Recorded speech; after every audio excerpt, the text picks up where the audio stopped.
Well, if the riots and looting in KwaZulu-Natal don't end today, the region stands to suffer a 20 billion rand loss in GDP. That's the warning from eThekwini Mayor Mxolisi Kaunda. For the latest on the situation in Durban this morning, let's cross live to our reporter on the ground, Lethiwe Mdluli. Lethiwe, are things looking any better today?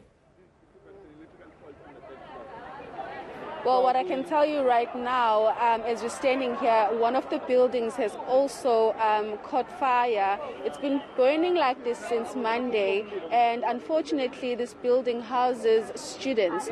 So as the eThekwini department, the fire department from eThekwini is trying to put out one fire, another has also started. So there's a lot of students on the streets at the moment. They are trying to basically get to safety as that building is currently caught on fire. We actually got a chance to speak to one of the students, and they told us that the fire actually started beneath their building, and there's a game housed right beneath that building. So when looters made their way here on Monday, they looted first, and then they started a fire. And that fire has spread up to this building, and now it's inconveniencing a lot of people that are residing in this building, and lots of them are students, unfortunately. With so much arson already in KZN, Lethiwe, I imagine the fire department there is spread very, very thin. That's right. Currently, they're trying to put out a fire on another building. It's basically next to the building that is currently on fire. So they are trying to basically put that fire out.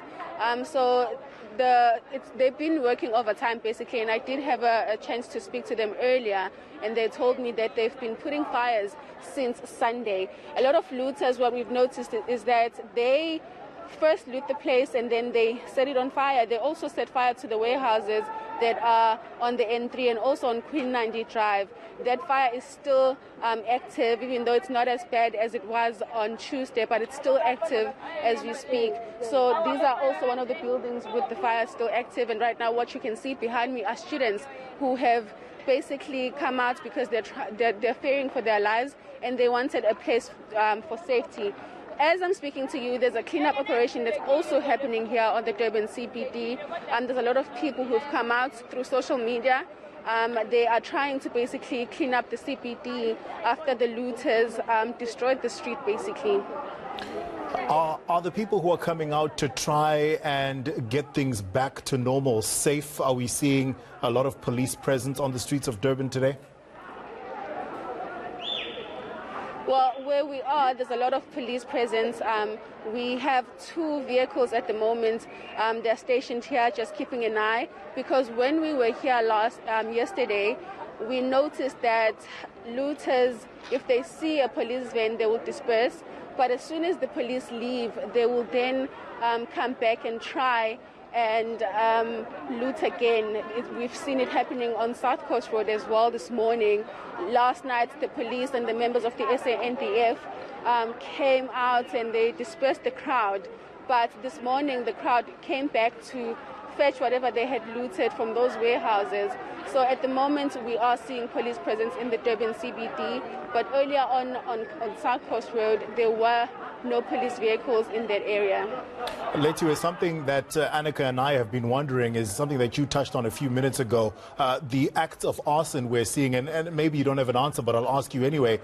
Have you been able to get to the bottom of why the looters will take whatever they're taking, take the items of value, and then try to burn down a building or a warehouse? To be honest, that answer will remain unanswered for a really long time, because I have asked some of the looters that I've been speaking to, and they haven't been able to answer me. Most of them are just saying that they want whatever is inside that store and then they leave. But we've noticed that as soon as the looting is done in any shop that they loot, a fire starts. And currently we're dealing with that situation now, where this game was set on fire and now the building on top of it is affected, and residents residents are affected. Mostly young children and young students are affected at the moment. They don't have a place to live. They don't have anywhere to go. There is no public transport, by the way. So that means they are stuck here. That they've been telling me that they're cold. There's nowhere to go. So those are the kind of problems that we're dealing with right now on the CBD. Lethiwe Mdluli, thank you so much. Lethiwe is on the streets of KZN saying that the looting seems to be decreasing a little bit, but the fire departments in KZN still battling to put out fires that were started by looters. And as we can see, it's having a massive knock-on effect. Students on the streets of Durban because the building that they reside in is on fire and it's dangerous for them to be there.